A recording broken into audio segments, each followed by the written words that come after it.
இப்போ அதே மாதிரி, ஆனால் அதே மாதிரி இல்லை, இது வேற மாதிரி. இதுவும் ஒரு காவல் மரணம். இவர் இறந்து போனது 7வது நாள் இறந்து போறாரு. சிகிச்சையில் இருக்கிற இறந்து போறாரு. அதனால எதனால இறந்து போனார் அப்படிங்கிறது அந்த கேஸ் ஷீட், என்ன ட்ரீட்மெண்ட் அவருக்கு கொடுக்கப்பட்டது, அவருக்கு என்ன ஆப்ரேஷன் நடந்தது, அது சக்ஸஸ்ஃபுல்லா, அதுக்கப்புறம் கான்சியஸ் ஆனாரா, அதுக்கப்புறம் அவருக்கு என்னென்ன ட்ரீட்மெண்ட் கொடுத்து கடைசி நிலைமையில அவர் எப்போ இறந்து போனார் அப்படிங்கிறத என்ன காரணங்கிறது. இப்போ போஸ்ட்மார்ட்டம் ரிப்போர்ட் இன்னைக்கு வரைக்கும் வரல. போஸ்ட்மார்ட்டம் ரிப்போர்ட்ல தான் என்ன காரணத்தால அவர் இறந்து போனார், காவல்துறை தாக்கி அதனால் இறந்து போனாரா, இல்ல காவல்துறை சொல்ற மாதிரி அவர் வலிப்பு நோய் ஏற்கனவே இப்போ வலிப்பு கீழே விழுந்து அதனால தலையில் அடிபட்டு அதுல ரத்தம் முறைஞ்சி அதை ஆப்ரேஷன் பண்ணி ட்ரீட்மெண்ட் இறந்து போனாரா அப்படிங்கிறது தெரிய வரும்.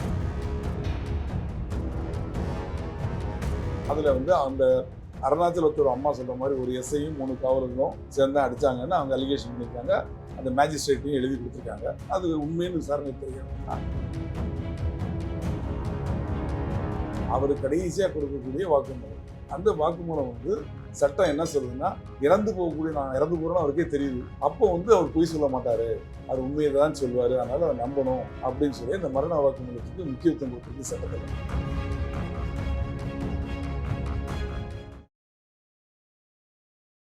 தமிழ்நாட்டுல எல்லாமே சேஞ்ச் ஆயிடுச்சு. உங்க நகையையும் சேஞ்ச் பண்ணுங்க. உங்க பழைய நகைக்கு கிராமுக்கு 150 ரூபாய் கூடுதலா வாங்கி புது நகை எடுத்துக்கோங்க.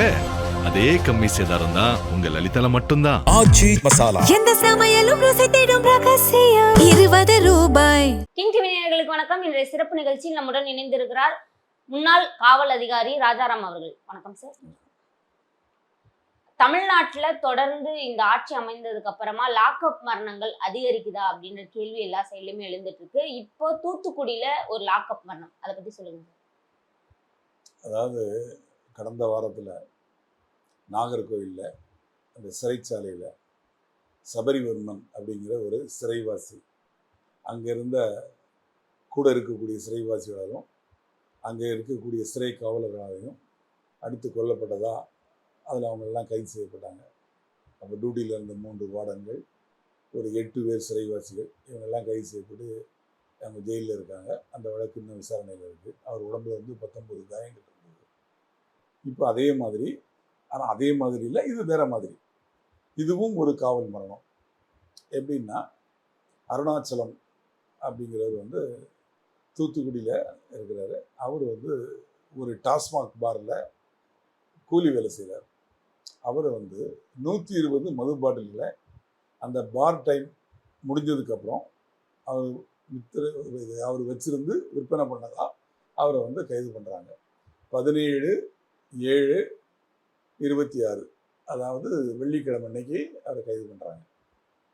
கைது பண்ணி அந்த தூத்துக்குடி தென்பாகம் காவல் நிலையத்தில் கைது பண்ணி அவர் ஸ்டேஷனுக்கு கூட்டு வராங்க. காலையில் கைது பண்ணி கொண்டு வராங்க.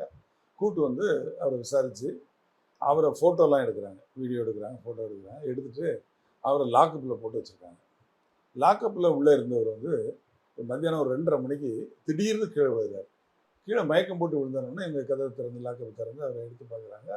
அவருக்கு மூச்சை அடைஞ்சு எழுதிக்கிறார். உடனே அவங்க அம்மாவுக்கு தகவல் சொல்லி அவங்க வர சொல்லி அவரை ஜாமீனில் விட்டதாகவும் அவங்க அம்மாட்ட கையெழுத்து வாங்கிட்டு ஜாமீனில் விட்டதா காவல்துறை சொல்கிறாங்க.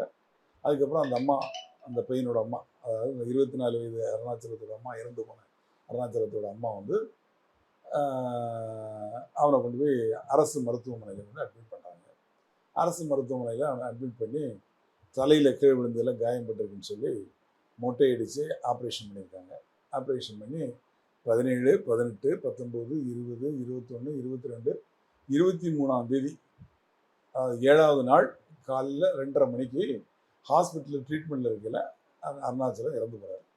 இந்த தகவல் கிடைச்சதுக்கப்புறம் காவல்துறை ஒரு வழக்கு பதிவு செஞ்சு, காவல் மரணம்னு வழக்கு பதிவு செஞ்சு அங்கே இருக்கிற ஜுடிஷியல் மேஜிஸ்ட்ரேட் அவங்களுக்கு இந்த எஃப்ஐஆர் அனுப்பிச்சு அவங்கள இந்த வழக்கு நீங்கள் விசாரணை பண்ணுங்க அப்படின்னு சொல்லி அவங்களுக்கு ரிக்வெஸ்ட் கொடுக்குறாங்க. அதன் பேரில் ஜுடிஷியல் மேஜிஸ்ட்ரேட் சம்பவம் நடந்த இடத்த பார்வையிடுறாங்க. காவல்துறை சொன்ன அந்த வீடியோவை பார்க்குறாங்க. அதாவது மயக்கம் போட்டு ஜெயிலில் விழுந்தது, அவனை ஃபோட்டோ எடுத்தது, அவனை அரெஸ்ட் பண்ணது, அவனை அரெஸ்ட் பண்ணி ஜாமீனில் விட்ட அந்த ஜாமீன் இது இருக்கும் பத்திரம், ஜாமீன் பத்திரம்னு சொல்லுவாங்க. அந்த ஜாமீன் பத்திரத்தில் அவங்க அம்மா கையெழுத்து போட்டுருக்குது. இதெல்லாம் பார்த்துட்டு அவர் வந்து இதில் போய் ஹாஸ்பிட்டலில் போய் பாடியை பார்க்குறாரு. பாடியை பார்த்தா மொட்டை அடித்து தலையில் அவனுக்கு வந்து ஆப்ரேஷன் பண்ணி தையல்லாம் போட்டிருக்கு. அதுக்கப்புறம் அவருக்கு ஃபஸ்ட்டு அவன் வந்து ஹாஸ்பிட்டல் அட்மிட் ஆனப்போ அவனை அட்மிட் பண்ண அந்த மருத்துவரை விசாரிக்கிறாங்க. அந்த மருத்துவர் அதாவது அவசர பிரிவு மருத்துவர் தான் அதை விசாரிச்சிருப்பார். விசாரித்து அவர் வந்து அதுக்குன்னு ஒரு ரெக்கார்டு இருக்குது. அந்த ரெக்கார்டில் என்ட்ரி போட்டிருப்பார். அதில் இவரை கூட்டிகிட்டு வரையில் யார் கூட்டிகிட்டு வந்தாங்க, இவருக்கு கான்ஷியஸாக இருந்தாரா அன்கான்ஷியஸாக இருந்தாரா, அதாவது விபத்து பதிவேடு அப்படின்னு சொல்லுவாங்க, அதை ஆக்சிடென்ட் ரிஜிஸ்டர். அதில் இந்த விவரங்கள் எத்தனாம் தேதி எத்தனை மணிக்கு யார் கூட்டிகிட்டு வந்தாங்க, இவர் வந்து சுய உணர்வோடு இருந்தாரா, பேசினாரா, அவர் கேட்டதுக்கு என்ன சொன்னார், இந்த காயம் எப்படி ஏற்படுதுன்னு சொன்னார், இல்லை அவர் பேசக்கூடிய நிலைமையில இல்லை கூட வந்தவங்க தான் சொன்னாங்க, அவரை கூட்டு வந்தது போலீஸா அவங்க அம்மாவா, இல்லை அவங்க அம்மா அவரே பதில் சொன்னாரா, இல்லை அவங்க அம்மா தான் பதில் சொன்னாங்களா, கூட வேற யார் வந்தாங்க அப்படிங்கிறதெல்லாம் அதில் என்ட்ரி போட்டு எந்தெந்த இடத்துல என்னென்ன காயங்கள் இருக்குது அப்படிங்கிறதையும் அவர் நோட் பண்ணியிருப்பார். அவர் வந்து என்ன அடித்தாங்கன்னு சொல்லி வெளிக்காயம் இல்லை இந்த இடத்துல அடித்தாங்கன்னு சொன்னால் அதையும் கூட நோட் பண்ணியிருப்பாங்க. யார் அடித்தாங்க, எந்த இடத்துல வச்சு அடித்தாங்க, எதால் அடித்தாங்க அப்படிங்கிற விவரங்களையும் அதில் பதிவு பண்ணி அவர் என்ன பண்ணிடுறார், உடனே வார்டுக்கு அனுப்பிச்சிடுறார்.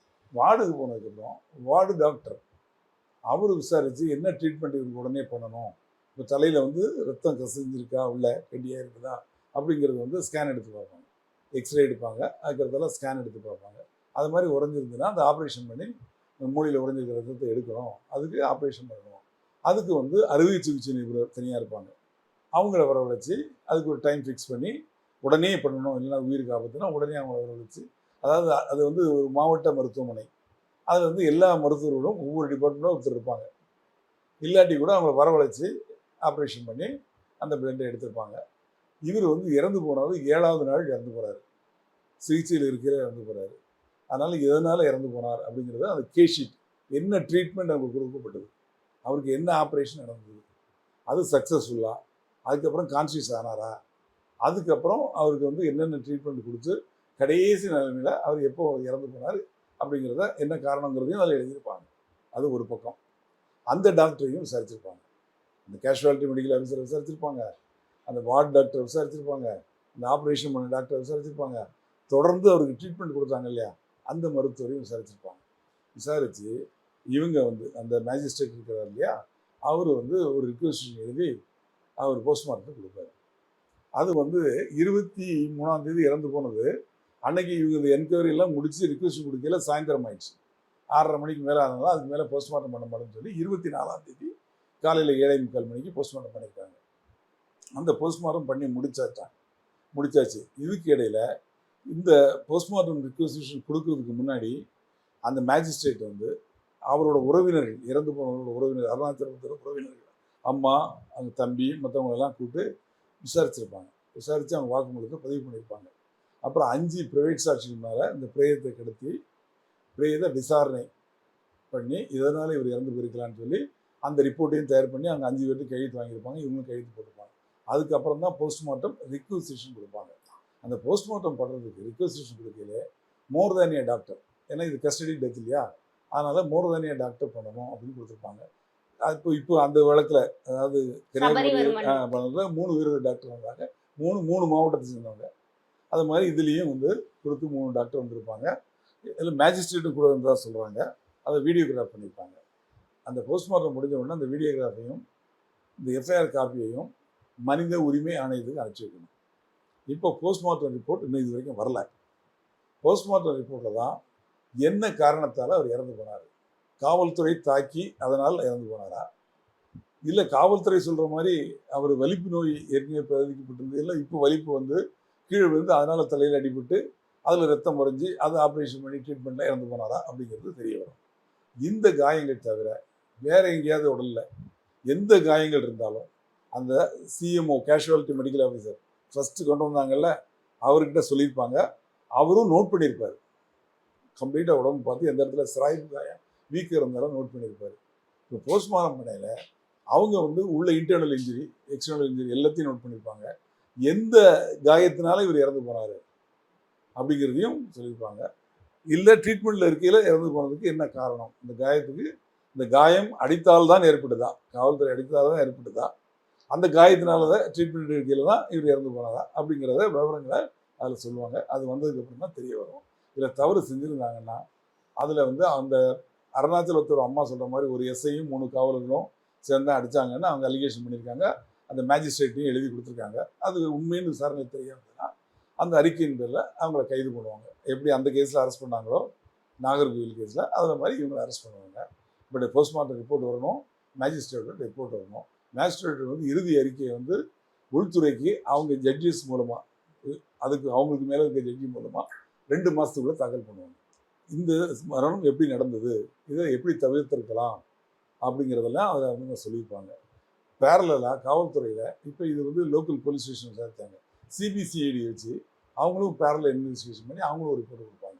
இந்த 2 ரிப்போர்ட்டையும் வச்சு உள்துறையில் சீர்தூக்கி பார்த்து இவங்க மேலே நடவடிக்கை, இவங்க தப்பு இருக்குன்னு இப்போ தெரிய வந்தால் உடனே அரெஸ்ட் பண்ணிடுவாங்க. அதில் பண்ண மாதிரி இல்லை என்ன விஷயங்கிறத அந்த அறிக்கையை வச்சு அப்புறம் முடிவு பண்ணுவாங்க. இப்ப இன்னொரு சந்தேகம் என்னன்னா, மரண வாக்குமூலம்னு சொல்லிட்டு அவர் நண்பர் மூலியமா ஒரு வீடியோ சோஷியல் மீடியால வைரல் ஆயிட்டு இருக்கு சார். அந்த மரண வாக்குமூலத்தை இந்த கேஸுக்கு எடுத்துப்பாங்களா?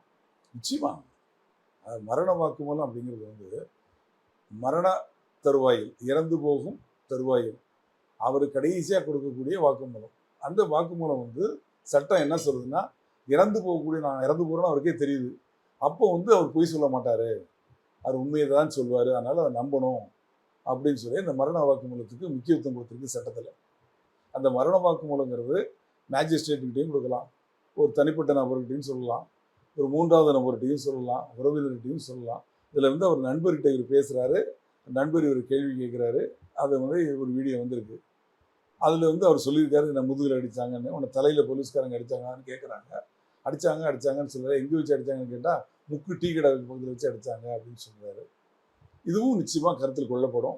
மேஜிஸ்ட்ரேட் அதையும் விசாரிப்பாங்க, விசாரித்து நடவடிக்கை எடுப்பாங்க. இப்போ மேஜிஸ்ட்ரேட் விசாரணையில் அவங்களுக்கு அந்த அம்மாவுக்கு, அருணாச்சலத்தோட அம்மாவுக்கு திருப்தி இல்லைன்னா அவங்க மனித உரிமை ஆணையத்தை நாடலாம், ஹைகோர்ட்டில் கேஸ் போடலாம், முதலமைச்சருக்கு மனு கொடுக்கலாம்.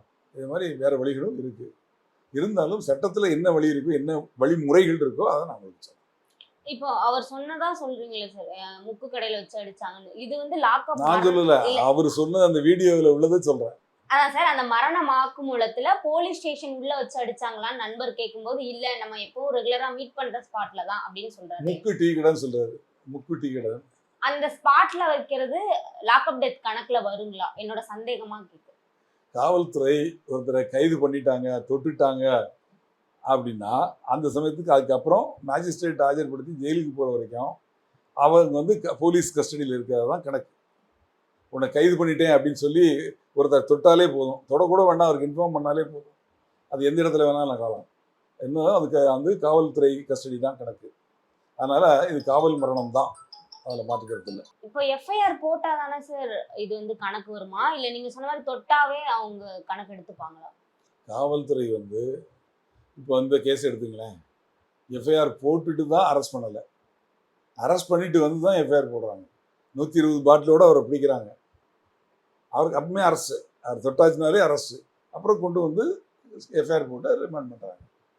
சில இதில் வழக்கு ஆல்ரெடி பதிஞ்சிடுவாங்க, அந்த வழக்கில் தேடி போவாங்க, அப்போ பிடிக்க போவாங்க, அப்போ அந்த மாதிரி வரும். இப்போ இதில் பொறுத்தவரை காவல் மரணம் தான். இப்போ அவங்க அம்மா காவல் மரணத்துக்கு காவல்துறை தான் காரணமா அப்படிங்கிறதும் விசாரணை, மேஜிஸ்ட்ரேட் விசாரணை, மற்ற விசாரணை எல்லாம் முடிஞ்சு தெரியும். இப்போ அவங்க அம்மா நிறைய அலோகேஷன்ஸ் வைக்கிறாங்கல்ல சார் போலீஸ் சார்ந்து, அப்போ முன்னுக்கு பின் முரணா இருக்க மாதிரி இருக்கு சார். நிறைய சேனல்ல நான் இங்க வந்தேன்றாங்க, ஒரு சில சேனல்ல நான் டைரக்டா ஹாஸ்பிட்டலுக்கு போனேன்றாங்க. ஸோ இதுக்கு காரணம் போலீஸா தான் இருக்குமா சார்? ஏன்னா அவர் கொடுத்துருக்கக்கூடிய வீடியோக்கள்ல அவர் நல்லா தான் இருக்காரு, அடித்ததற்கான எந்த அறிகுறியுமே கிடையாது போலீஸ் தரப்புல இருந்து கொடுக்கப்பட்டதுல. ஸோ அவங்க அம்மா சொல்ற அலோகேஷன் எப்படி பாக்குறீங்க சார்? இப்போ அவங்க குழந்தை இறந்துட்டாங்க, அவங்க குழந்தை இறந்துருச்சு, இப்போ அவங்களுக்கு கோபம் காவல்துறை மேலே இருக்கும். ஏன்னா சும்மா இறந்து போகிற காவல்துறை பிடிச்சதுனால தான் இருக்கு. காவல்துறை சும்மா பிடிக்கல, இவங்க அது வித்தனால தான் பிடிச்சாங்க, அது ஒரு விஷயம். ஆனாலும் கூட ஒருத்தரை கைது பண்ணாங்கன்னா அவங்க நல்ல முறையில் கொண்டு போய் மேஜிஸ்ட்ரேட் ஆஜர்படுத்தி ஜெயிலில் ஆஜர்படுத்த வேண்டியது காவல்துறையோட கடமை. அவங்க கஸ்டடியில் இருந்தப்போ இவர் இறந்து போயிருக்காரு, அதுக்கு காவல்துறை பதில் சொல்லி தான் ஆகணும். ஆனால் அந்த இவங்க சொல்லக்கூடிய அலிகேஷன்ஸ்லாம் எந்த அளவுக்கு உண்மை அப்படிங்கிறத மேஜிஸ்ட்ரேட் தான் விசாரிக்கிறாங்க. விசாரிக்கிறவங்க மேஜிஸ்ட்ரேட், நீதித்துறையை சேர்ந்தவங்க, காவல்துறையை சேர்ந்தவங்க கிடையாது. போஸ்ட்மார்ட்டம் பண்ணுறது டாக்டர்ஸ், அவங்க வேற துறையை சேர்ந்தவங்க. அப்புறம் முடிவு எடுக்கிறது உள்துறை, கவர்மெண்ட்டு. அதனால் இதில் பல துறைகள் சம்மந்தப்பட்டிருக்கு. காவல்துறை தவறு செய்திருந்தால் நிச்சயமாக தண்டிக்கப்படுவார்கள், அதில் மாற்றுக்கிறது இல்லை அப்படின்னு நான் நம்புறேன். இப்ப தொடர்ந்து இது மாதிரியான காவல் மரணங்கள் நடந்துட்டு இருக்குல்ல சார், இதுக்கு அரசு என்ன மாதிரியான நடவடிக்கைகள் எடுக்கணும்னு நினைக்கிறீங்க? அரசு காவலர்களுக்கு இன்ஸ்ட்ரக்ஷன் கொடுத்து, அதாவது அதிகாரிகளுக்கு சொல்லி, காவலர்களுக்கு இந்த மாதிரி சம்பவங்கள் நடந்தால் காவல்துறையோட பேர் கெட்டு போயிடும், காவல்துறையோட மதிப்பு கெட்டு போயிடும், மரியாதை கெட்டு போயிடும், பொதுமக்கள்கிட்ட காவல்துறைக்கு மேலே இருக்கக்கூடிய மதிப்பும் மரியாதையும் கெட்டு போகக்கூடிய ஒரு சூழ்நிலையை உருவாக்காதீங்க. ஏற்கனவே சுப்ரீம் கோர்ட் ஒருத்தரை கைது பண்ணால் என்னென்ன வழிமுறைகள் பண்ணணும் அப்படின்னு சொல்லிட்டு ஒரு ரூலிங்ஸ் கொடுத்துருக்காங்க. அதன்படி கரெக்டாக நடந்துங்க, மனித நேயத்தோடு நடந்துங்க. தவறு செய்தவனுக்கு நீதிமன்றம் மூலமாக தண்டனை வாங்கி கொடுங்க. உங்கள் கஸ்டடியில் இருக்கையில் அவருக்கு எதுவும் நடக்காமல் பார்த்துங்க அப்படிங்கிறது காவல்துறைக்கு திரும்ப திரும்ப திரும்ப சொல்லணும். ஏன்னா ஒரு நாளைக்கு ஆயிரக்கணக்கான பேர் கைதாகிறாங்க. தமிழ்நாட்டை எடுத்துக்கிட்டிங்கன்னா 38 மாவட்டங்கள் இருக்குது. அதாவது இந்த வழக்கு அந்த வழக்கு இல்லை, போதைப்பொருள் வழக்கு, இதே மாதிரி சாராய வழக்கு, வெட்டு குத்து, கொலை, கற்பழிப்பு, இந்த மாதிரி நிறைய வழக்குகள் இருக்குது. அதில் நிறைய பேர் கைது பண்ணப்படுறாங்க. ஆனாலும் கூட ஒருத்தர் கூட இந்த மாதிரி இறந்து போகக்கூடாது. இறந்து போனால் அது காவல்துறைக்கு கிட்ட பேர், அதனால அரசாங்கத்துக்கும் கிட்ட பேர் அப்படிங்கிறத ஞாபகம். இப்ப அவர் காவல்துறை கட்டுப்பாட்டுல இருக்கும்போது மயங்கி விழுகிறாரு, அதற்கு காவல்துறை தான் பொறுப்பு, அப்படிதானே சார்? காவல்துறை பொறுப்பில் இருக்கிற போது, கஸ்டடியில் இருக்கிற போது அவருக்கு உயிருக்கு ஆபத்து இருந்தால் காவல்துறை தான் பதில் சொல்லணும். அதற்கு அப்புறமா சொந்த ஜாமீன்ல அம்மா கூட அனுப்பி வச்சுட்டேன்னு சொல்றாங்க அப்படின்னு சொல்றாங்கல்ல. இதெல்லாம் உண்மையா? அந்த ஜாமீன் பத்திரத்தை மேஜிஸ்ட்ரேட் பார்த்துருப்பாங்க. அதில் அந்த அம்மா கையெழுத்து போட்டிருக்காங்களா, எத்தனை மணிக்கு போட்டிருக்காங்க, அதே மாதிரி ஹாஸ்பிட்டலுக்கு கூட்டு போய் அந்த அம்மா தான் கூட்டு போனதா காவல்துறை சொல்லுது. அங்கே பிராட் பை ஹூம் டாக்டர் எழுதியிருப்பார். பிராட் பை போலீஸா, பிராட் பை மிஸ் மதரா அப்படிங்கிறது அவங்க பேரை போட்டு எழுதியிருப்பாங்க. இதெல்லாம் ரெக்கார்ட்ஸை பார்த்து தெரிய வரும், விசாரித்து பார்க்கிற உண்மை தெரிய வரும். தொடர்ந்து பேசுவோம் சார். இதுவரை எங்களுடன் பல்வேறு கருத்துக்களை பகிர்ந்தமைக்கு நன்றி சார். தமிழ்நாட்டுல எல்லாமே சேஞ்ச் ஆயிடுச்சு. உங்க நகையையும் சேஞ்ச் பண்ணுங்க. உங்க பழைய நகைக்கு கிராமுக்கு 150 ரூபாய் கூடுதலா வாங்கி புது நகை எடுத்துக்கோங்க. அதே கம்மி சேதாரம் தான் உங்க லலிதால மட்டும்தான். எந்த சமையலும் ருசி தேடும் ரகசியம் 20 ரூபாய்.